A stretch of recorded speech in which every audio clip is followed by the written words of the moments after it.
So welcome everyone. Thank you for joining us. We're so excited to have James with us here tonight. He, as Iris was saying, our tour guide, he has the Bards Initiative events with us every year. And every year there's so many people that we literally don't have enough seats, which is a great problem to have because so many people want to hear the poetry readings. There's a lot of poets that perform each year, and he does such a great job of bringing poets together and having these collaborations. And he's going to talk about that tonight as well, and a new opportunity, one of many. So I want to start off too by saying thank you so much to our donors. So our museum, in case you don't know, is Walt Whitman birthplace, and it's where Walt Whitman was born 201 years ago. Now we just celebrated his 201st birthday on May 31st. And we have been closed since the quarantine began, unfortunately, but this amazing thing happened where so many poets that we've been in contact with throughout the years have been volunteering their time with us and sharing with us on Zoom. And it's sort of become this great new program where we share contemporary poets' voices more than ever. We always had events once or twice a month, but now it's every single week on Zoom. And that's the way that we've sort of kept in touch with everyone. We still have, connection with our community and beyond our community. There's just so many people that maybe didn't know of us before and are joining us now. So it's been really exciting. But thank you so much to everyone who donates. It's really helping us through this difficult time. What we'd like to do eventually is look for a grant that would allow us to pay our poets when they presented with us this way. And donations in any amount, really any amount, help us so much just to show that this is a program that people want to be a part of, that people want to see continue, and that there should be a stage, now a virtual stage, for poets in the future. And that's what we want to be, and that's what we want to share. So like $5, like a cup of Starbucks coffee is what I always say. That makes a difference to us more than you can imagine. But also, even if you're going through a tough time right now, I know a lot of people are, and you can't donate, just coming to these events and being here like you are tonight makes a huge difference as well. We count the attendance, and that's something that we're keeping track of. So again, we can just show that there's so much interest in hearing contemporary poets share their unique perspectives. And right now in our country, I mean, we really want to be hearing more from people, hearing more people's lives, and having more insight into the differences we have, but also the similarities we have. So we just want to stay on track and keep offering this every single week the way we've been able to since the quarantine. And I'm just going to really briefly go through our upcoming events. Like I said, once a week we have an event, but actually this week and next week we have 2 events. So it's been really exciting. I'm going to go through it really quickly. So tonight we're here with James, and then tomorrow we have a virtual open mic night, and we're going to have 6 poets with us who will be presenting. And we'll also have live music. Linda Sussman will be performing live. And if you're in the audience for that event tomorrow night, you can share a poem as well. So everyone in the audience is welcome to share 1 poem with us. And that's another way we just get narratives in all different directions from all different poets. It's sort of a collaborative quilt of poetry. It's amazing. So that's tomorrow night at 6:30 p.m. And you can visit our Facebook and our website, and I will be posting links for that in the chat later on. And then you can get all the information for our upcoming events. Then on Friday, July 3rd, which is the day before 4th of July, we'll have Walking with Whitman, which is a program that we've had going on for 10 years already. And we'll have international poet Octavio Quintanilla with us.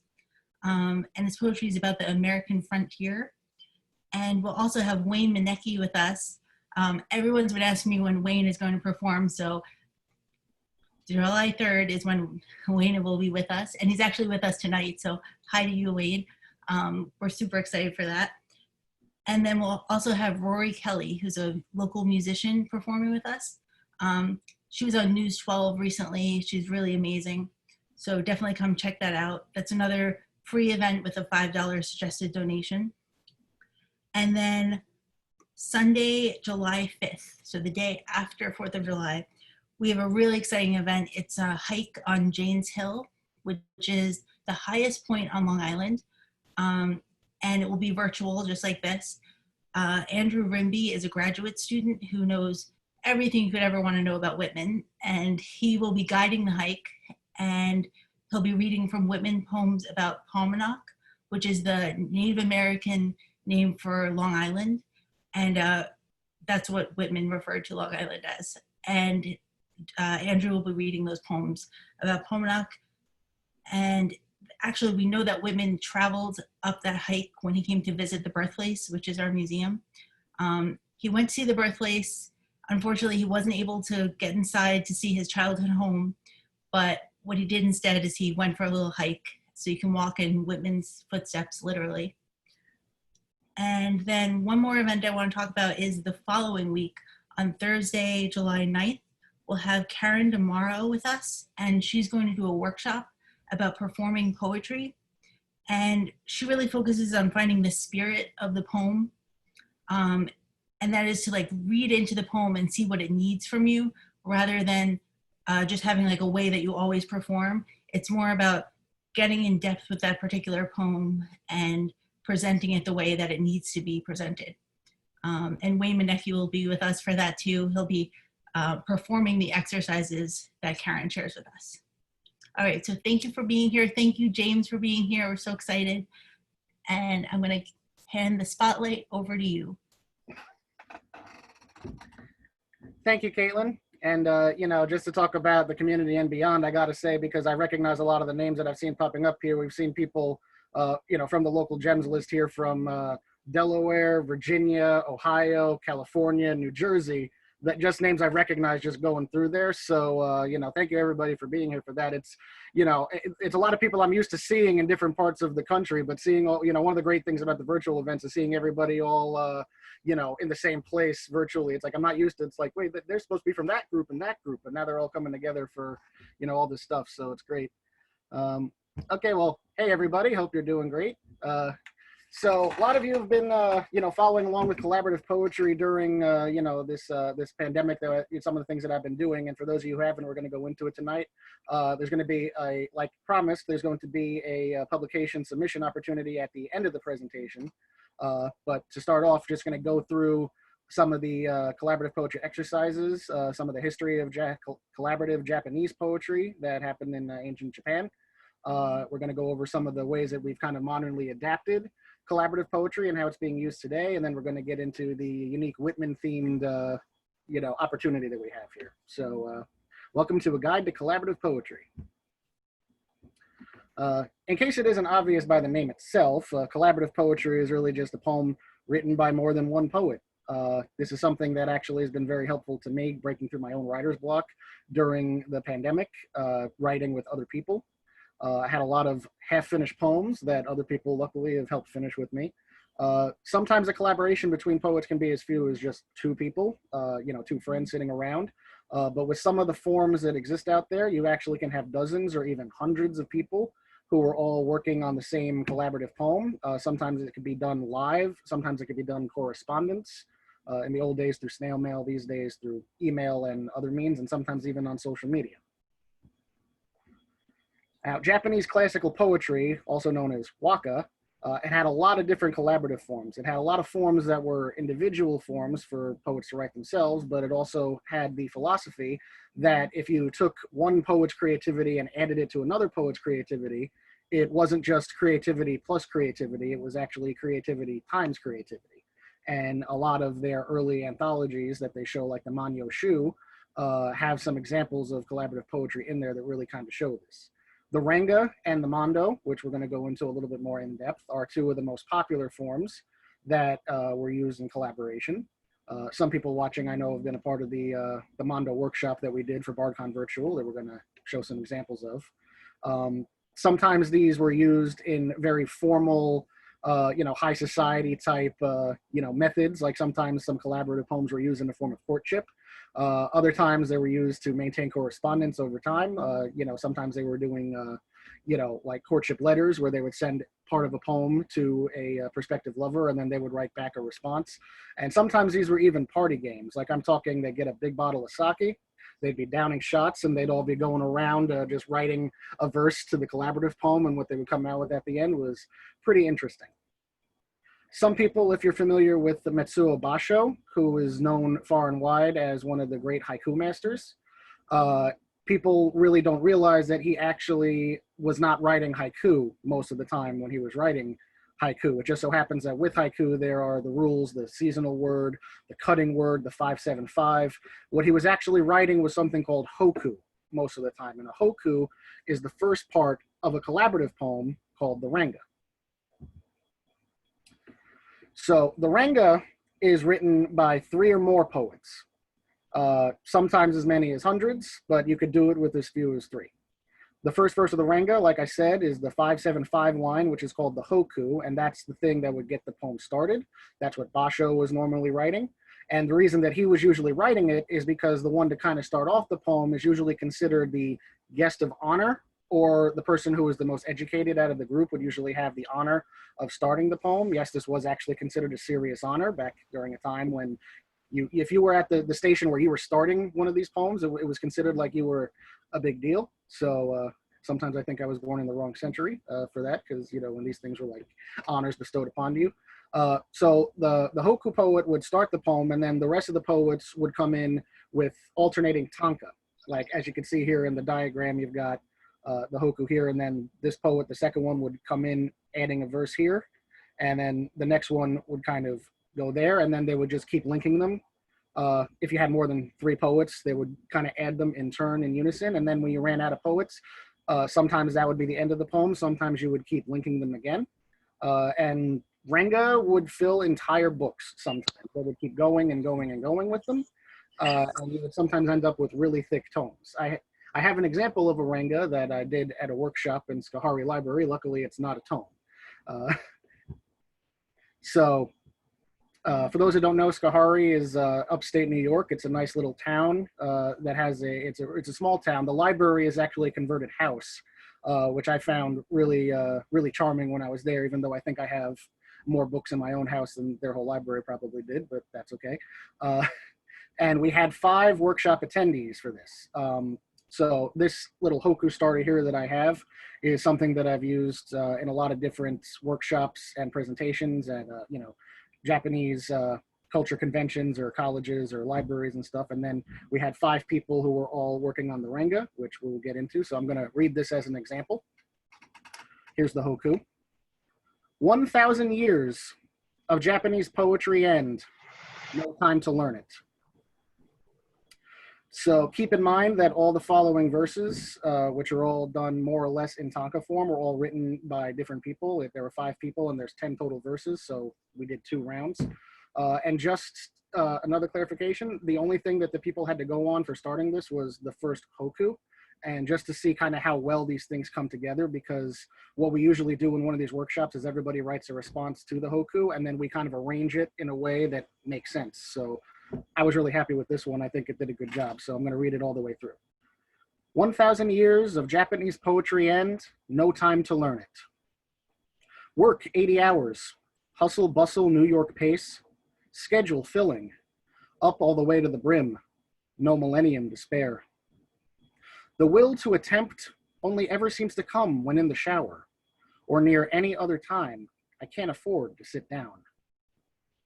Housework awaits, yet woods, fields, and hills are calling. The poet's heart yearns, 1,000 small decisions. Let dishes lie, feed the soul. Go back to the time when haiku was language, revered by many.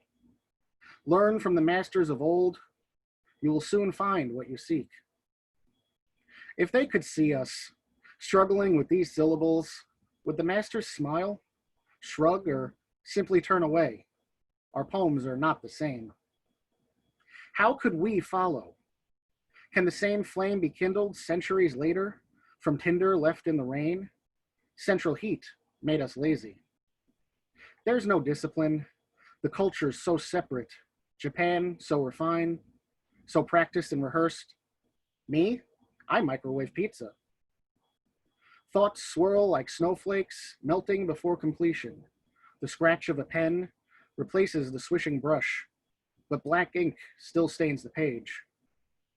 Widely divergent in time, place, lives, and words, yet upwards we all strive.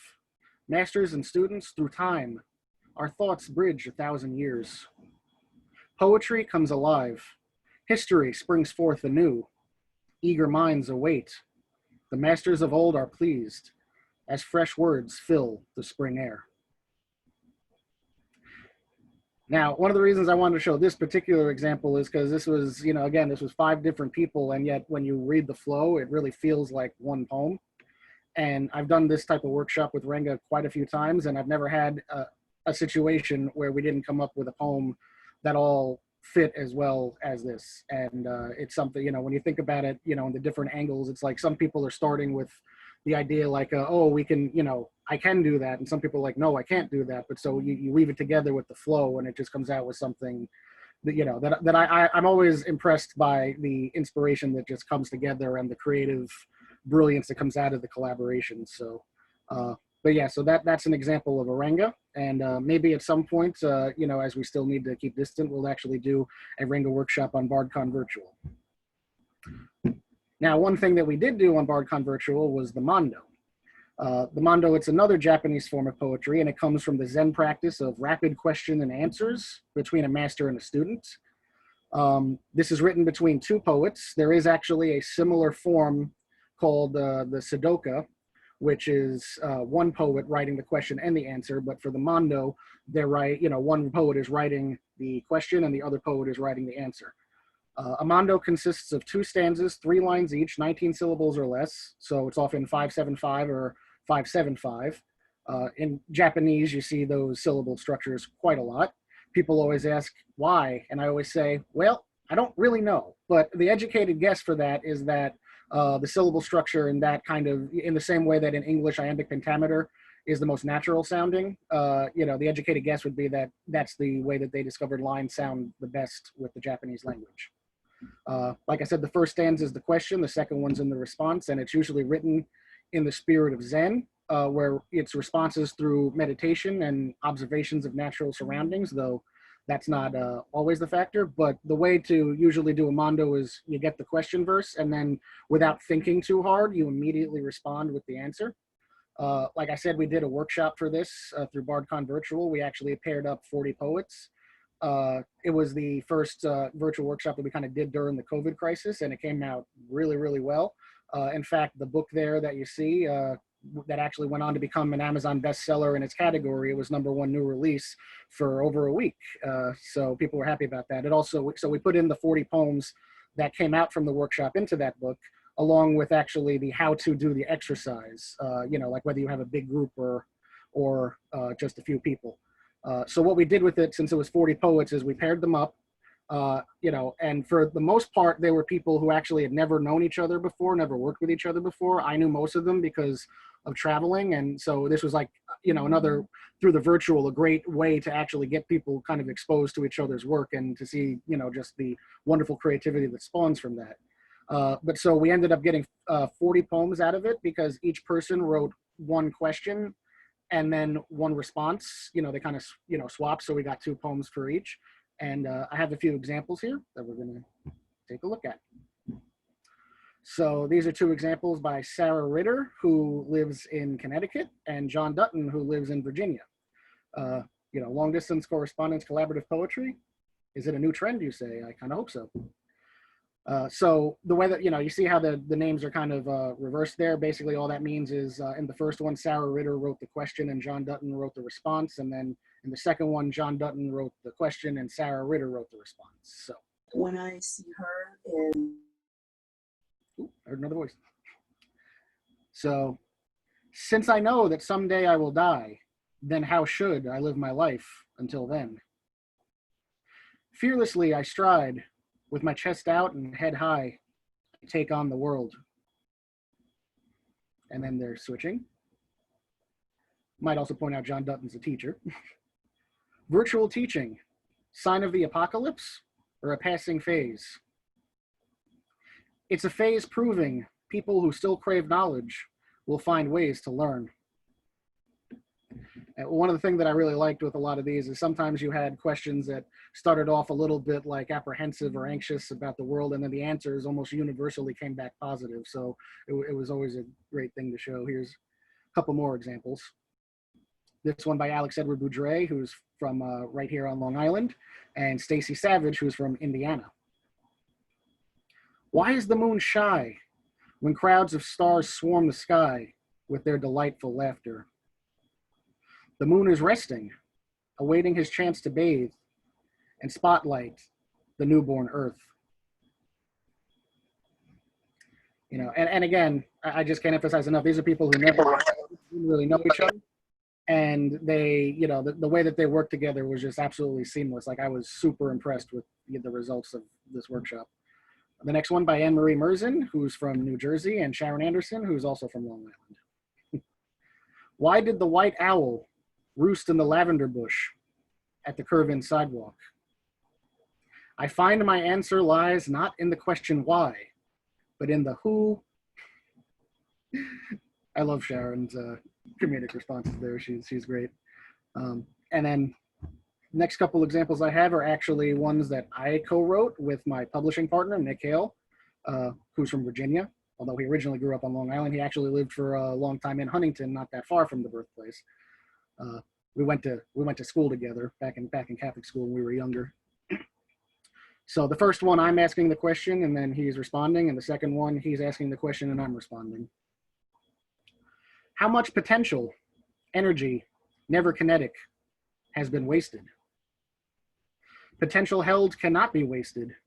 Each moment, endless possibility. How long must I wait before the waiting becomes wasting? How quick can action, deliberate and focused, change everything?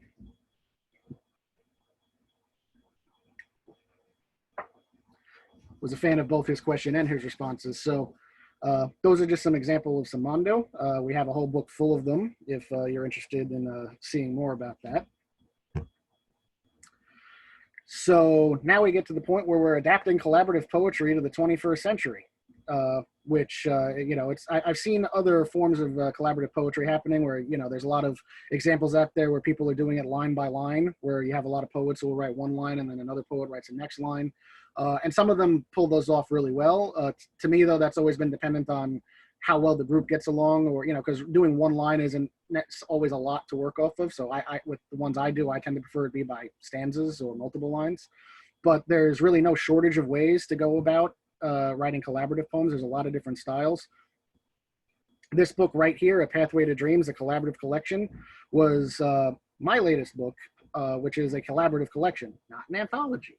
A lot of people keep calling it an anthology, and I guess technically by the definition of anthology it is, because there's multiple poets in there, but I was kind of the main author of it because I wrote all the starters and then I wrote half of every poem in there.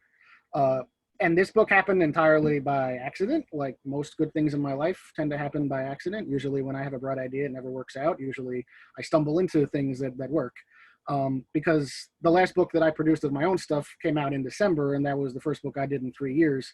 So I didn't expect during COVID I'd have a whole other book that came out. But a couple of months ago, on a whim, I basically put up a post on Facebook because, like I said a little bit earlier in the presentation, I was putting up all sorts of you know, prompts, prompt journals, online workshops, webinars, and all these things on BardCon Virtual to, you know, to get other poets writing. And I was feeling a bit like a hypocrite because I had about, I don't know, 12 to 15 half-finished poems that I hadn't finished at all. And it was like, at the point I was like a month into this stuff pretty much, and I was like, I haven't finished one poem this entire time. I'm like, I am horrible.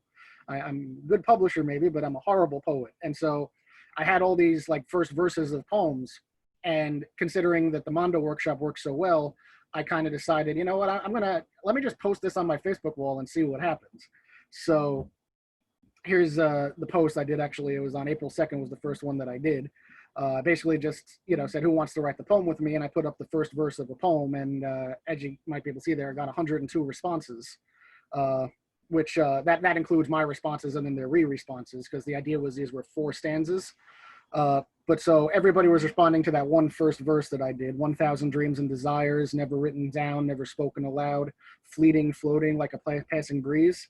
And then other poets came in with their response to my prompt. And then I would write the third verse in response to what they just wrote, and then they would finish it with the fourth verse.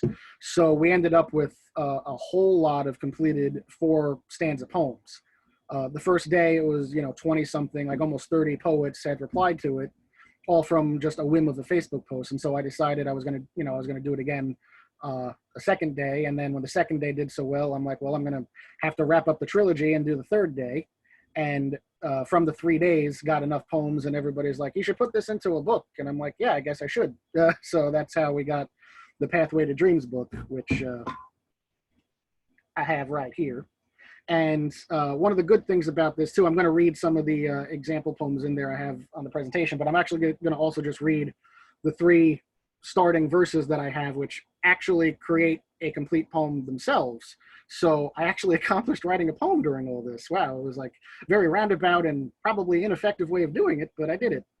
So these were the 3 starting stanzas, which created a complete poem.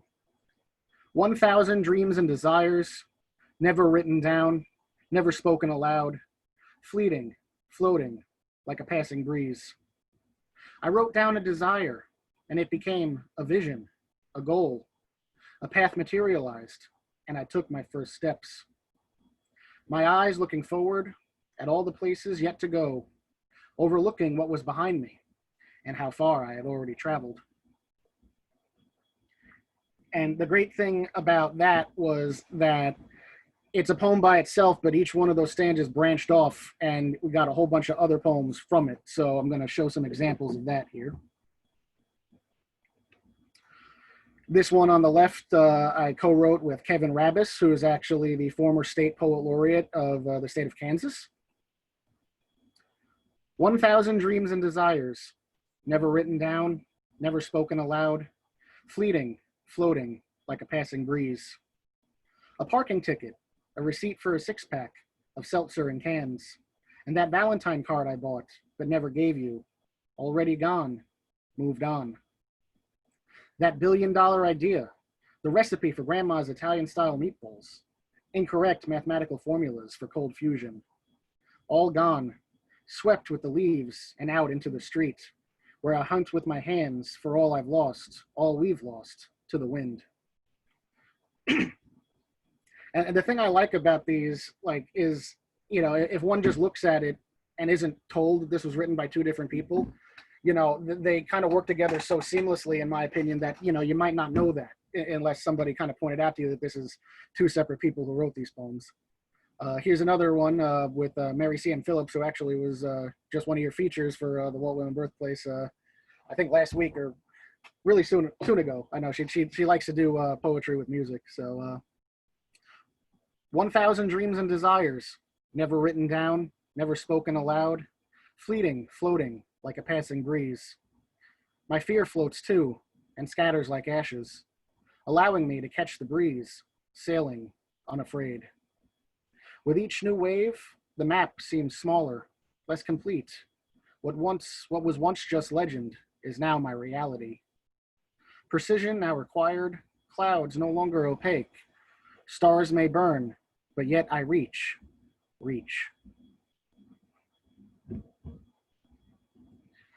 Couple more examples of this. This one I wrote with Megan McDonald, who is one of the co-facilitators from a group in Virginia called Poets Anonymous. I love that group name, honestly, because it's like, hi, I'm James Wagner, I'm a poet. I think a lot of us poets are addicted to our craft, so to speak. I wrote down a desire, and it became a vision, a goal. A path materialized, and I took my first steps. But steps did not evolve into a staircase. I stood at the top of the hill. Silently, you held out your hand. Thankful for the company, remembering that every epic journey needs a guide, we stroll the red-lined path, free from outside lines, to dance into sun glory.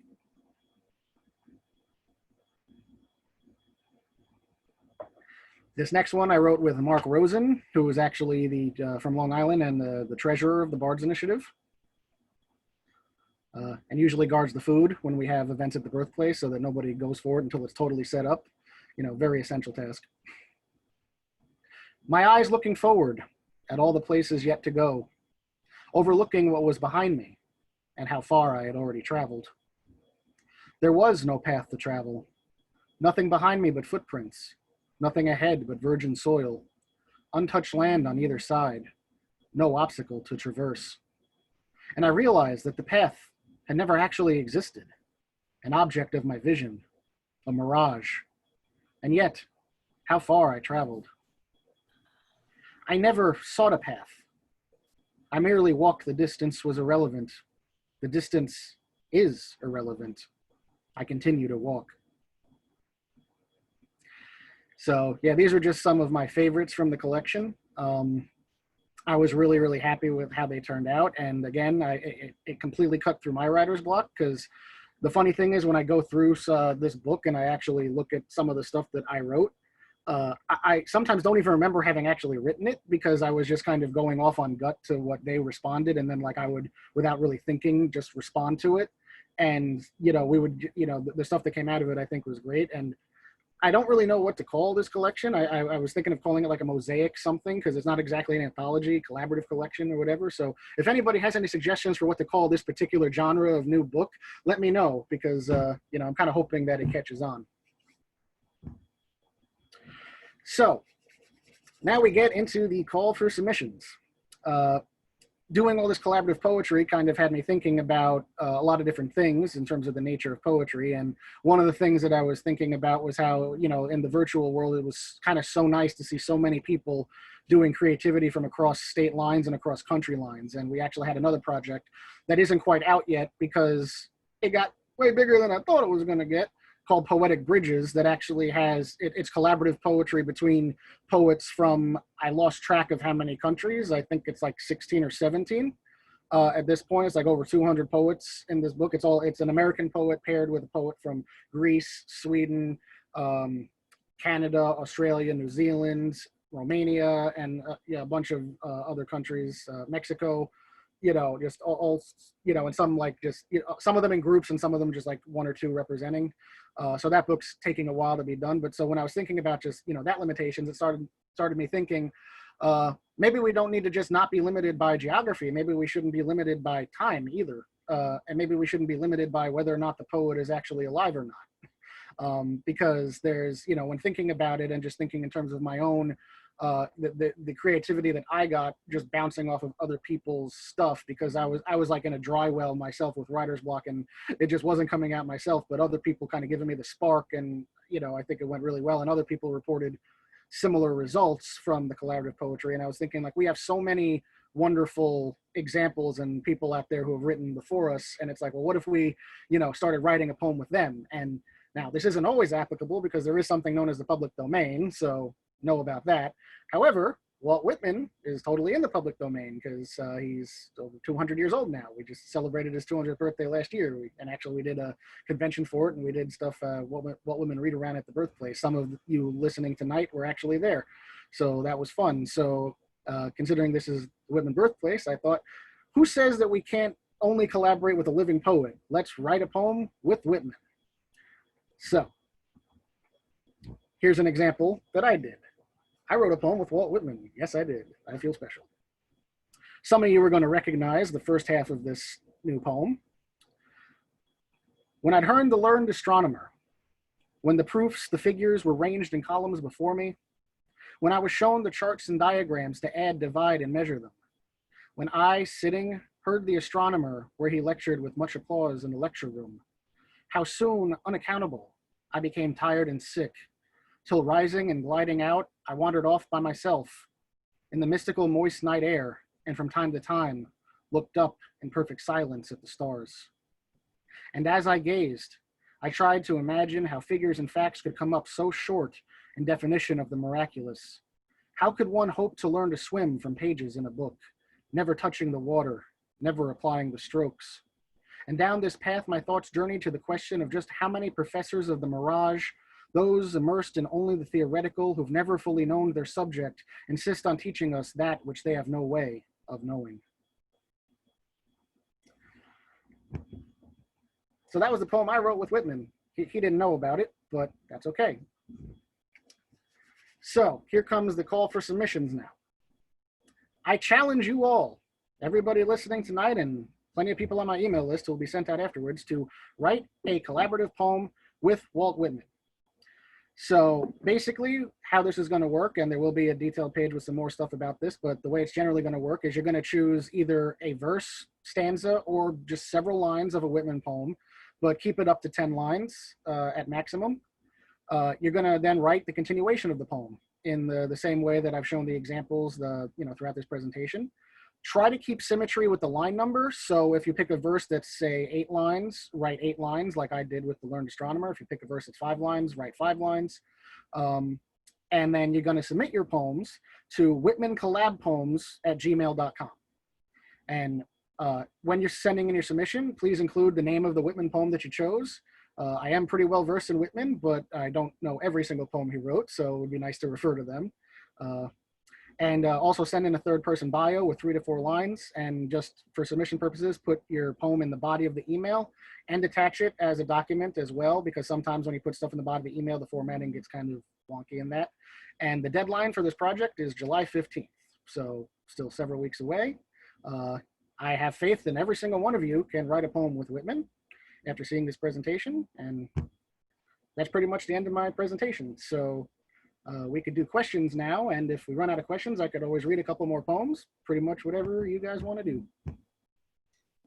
Thank you so much, James. I forgot to mention too, you were just recently named U.S. Beat Poet Laureate. Yes, I was. It's amazing. And Yeah. hold on, everyone, we could unmute for a second just because we want to give a big round of applause for James. That was amazing. We're always happy to collaborate with you. Yes, collaborations for the win. Yes, it's a very Whitman-esque spirit. Yeah, I think he would like it. Definitely. And just as a reminder, I posted in the chat all of the links. So there's a link for James there for his collaborative projects. And then there's a few links for donating if you're interested in doing that. And there's also, we have this beautiful poetry circle, and in it there's bricks that you can have dedicated. They take about 3 lines, and you can put anything on there. It could be for a special person. It could be your favorite Whitman poem. So if you're interested in that, please order with us soon, because we want to place them for 2020 in the next few weeks. All right, so check that out. And then if you have questions, you could ask through your video chat, or you can type them, and I'll read them to you, James, as they come in. Okay, sounds good. All right, what do we have? Let's see. So we have a thank you from Jamie Curra. And a thanks so much, James. That was very inspiring, from Mega Suda. And Harris says, James, you inspired me to write poetry again, and it has been a long time. Long fast. Long fast. Yeah. And I'm going to, maybe for the open mic that we have like next week, I'm going to write a poem, Caitlin. You are? Yeah, I am.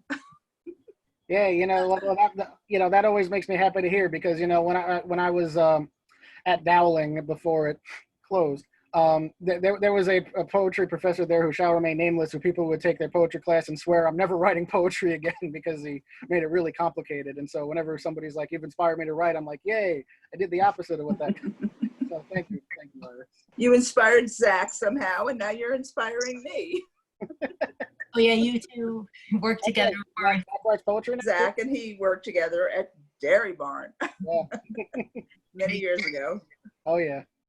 And for poems about Dairy Barn, go see The Customer is Often Wrong. Yeah, you gave me a copy of that book, actually.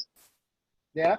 Yeah, you did. Yeah, and I told Zach about it. He was like, wow, I can't believe it, Mom. That's awesome.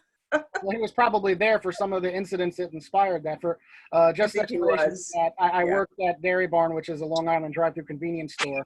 And every time something stupid happened with a customer, I wrote it down and I created a whole book from the true experiences, and they were all true. So, and it's kind of become probably to date my best-selling poetry collection because the comedic element of it, because it's sort of like a thinly veiled comedy act in poetry. So, right. Maybe it'll turn into a play or a movie someday. yeah, you never know. Never know. So, All right. Question. Oh, go ahead. hey, Robert. Hi, I'm Robert. I'm a writer from Delaware. Hi, Robert. Good evening. I want to ask James about one of the challenges I had doing the collaborative poems. You mentioned typically the first person who writes, the beginning typically is the teacher, and then the people who respond are the students. And you were fortunate that most of the poems fit together. My question is, when the teacher is much more experienced writer and writes as an experienced writer, and the students are much more of a beginner, how can that work in collaboration? Well, that's a very good question. And the idea of the teacher and the student thing, I don't know that necessarily applies in the same way today, exactly as strictly as it did back during Japanese classical poetry, because that was like 1,000 years ago. We had much more of a I am master like attitude about who was really in the know and who was the master and the apprentice, so to speak. The lines of that are a lot more blurred now, although we still obviously have it. We have teachers and students and professors and students and all that stuff. So you could definitely have collaborations, and also that applied a lot more, in the case of the Renga, you had definitely a specific person who was kind of a little bit elevated above the rest of the group that was writing in there. With the Mondo, like it was teacher students, but sometimes that could have been martial arts teacher and students, because a lot of martial artists wrote poems, samurai, monks, all that stuff in the Zen practice. So they weren't necessarily a master and student of poetry or writing. It could have been any form of master and student, because we sometimes forget that in a lot of cultures, poetry wasn't just considered like an academic thing. It was considered a real part of life, and it was something that was very spiritual and something they did all the time. But to answer your question for now, if you did have a situation where you had a teacher and a student writing a collaborative poem together, I mean, I could see some examples where maybe you might think that the poetry is on different levels, but I would actually say that's probably a good thing, because the best way to really get better at anything is to actually do it. And so if you have a situation where you have a mentor and a mentee and they're writing together, I would say that that's like, the mentee would then kind of, would be on them to kind of step up to the challenge and kind of like, oh, I have this amazing verse written by, my teacher. Now I need to kind of step up my game and really give them something good. And I would say that, the other thing is not every poem that is written is necessarily a poem that needs to be published or needs to go public. In fact, one of the things I tell people a lot when, I talk about like how to write more, be productive, I tell people, write for the trash bin. Like, get up in the morning, the first 5 minutes, just write something down. It doesn't need to be good. It's just a matter of getting the pen moving, because a lot of people, they sort of pacify themselves into an action where they keep thinking, I want to write this, but I don't know how to start. I don't know where to start. And then as a result, they do nothing. Sometimes though, if you're just writing and you don't really have any rhyme or reason, you get something good out of it. So I would say that if you have that situation, you may get a lot of different collaborative poems. You may get a whole series of them, and you may end up with like something where you actually kind of see the growth going on in the series. Maybe that would even be an interesting publication in and of itself. But I would say that, sometimes a differentiation in skill could actually be a good thing, because it could be inspiring to. Awesome. All right, and then we have another question from Mega Sood. Other than the collaborative poems, what other devices do you use to overcome writer's block? I think that segues pretty good into one of the things I just said, to Robert about how writing for the trash bin, like 90% of life is up in here. That's whether it's writing, art, or anything. And most of the time we kind of get in our own way of doing things because we overthink things and we pacify ourselves into an action because, you know, it's like if somebody has a novel idea or wants to write a poetry collection, it's like, you know, taking that first step. The same thing about going to the gym. You know, it's like we somehow make it a big deal. Oh, I got to get in my car, get my membership card, drive there, get into the dress, and I got to do a workout. I got to take a shower. So I'm just going to go eat, you know, even though you got to get in your car to drive to the restaurant and do all that other stuff, you know. So it's like, but meanwhile, if you just like force yourself to get to the gym, you're like, I'm just going to spend 5 minutes here. You tend to be there an hour, 2 hours, you know, because you get into the zone. I think with writing, it's the same thing. Just open up a page and just start the pen moving. Right. You have It's a mental thing. Yeah, no idea what you're doing. And as you do it, you might discover something. You might come up with an idea on the spot that you didn't really expect you were going to get. So I would say that the best gift a poet can do to kind of stop their own writer's block is don't put so much pressure on yourself to produce good stuff. Just focus on producing words. And, you know, like Ray Bradbury said it best, because, you know, one of the I always got into it with my fellow professors at college, because they had the whole writing is rewriting mantra, which was like pounded into your head like a religion. Writing is rewriting, editing, blah, blah, blah. And I always like, well, I mean, obviously rewriting is a big part of writing, but I would say writing is writing. You know, like you can't really rewrite something you've never written.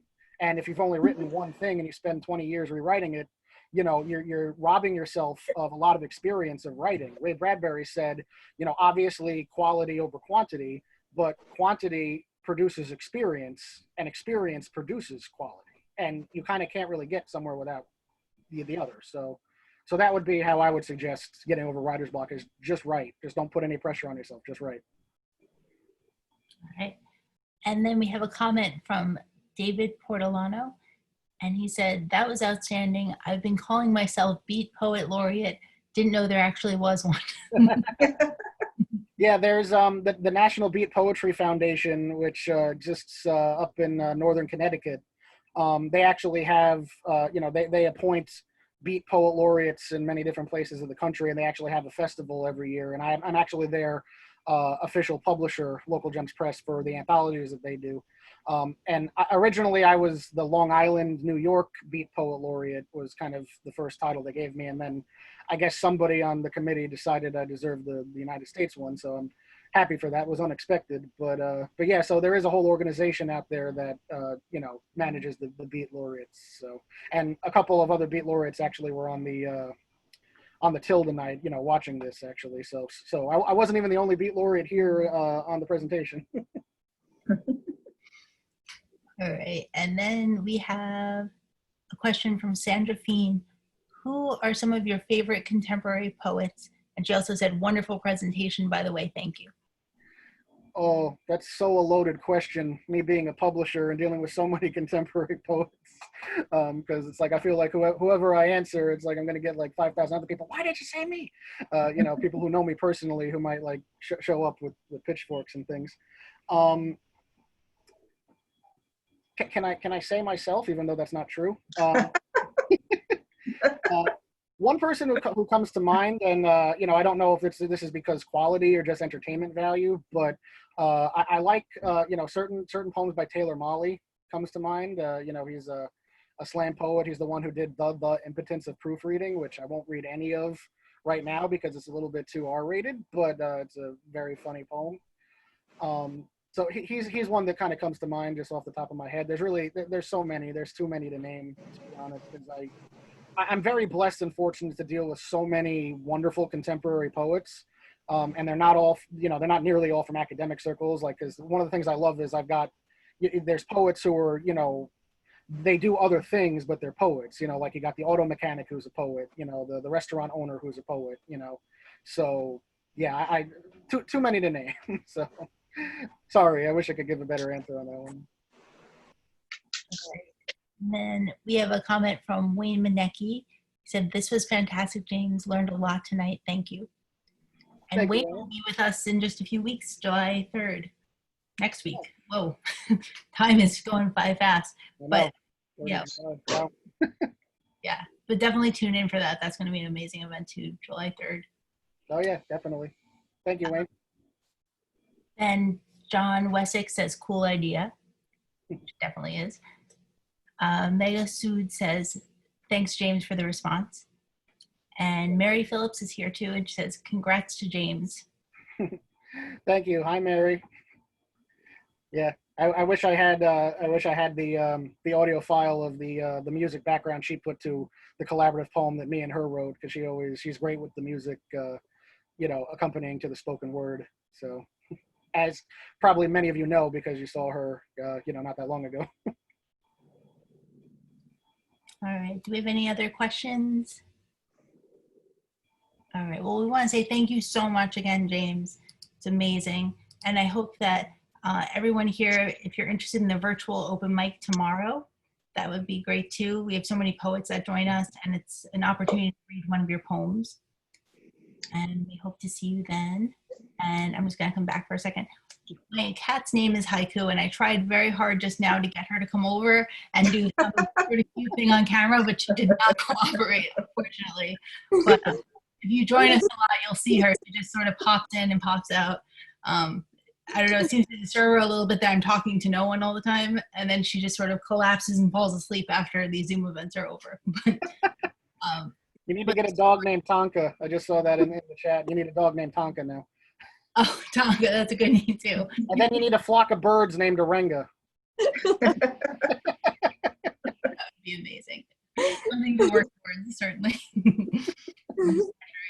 I'm going to post those links one more time in our chat. And you can take a look at our website. You can follow us on social media. Again, every week we have something new going on. And we're working on getting some history about Whitman events happening soon, where it's in the works. And then Iris, our head tour guide, she's working on a video. Here, Iris, we're going to be working on a video for the birthplace, and we'll have virtual tours coming up. And her son, Zach, who we mentioned earlier, is actually going to be filming it. So full circle here. Depending on the money we get from the state. We're working on it, yes. Yeah. Elements to that.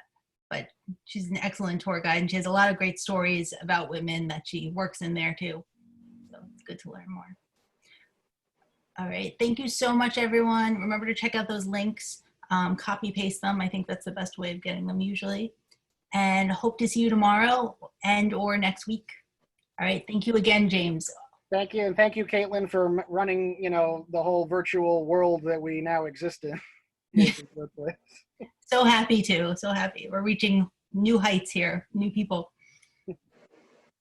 Thank you, everyone. All right. Have a great night. You too. Bye-bye. Good night. See you soon, James. Don't forget to come back.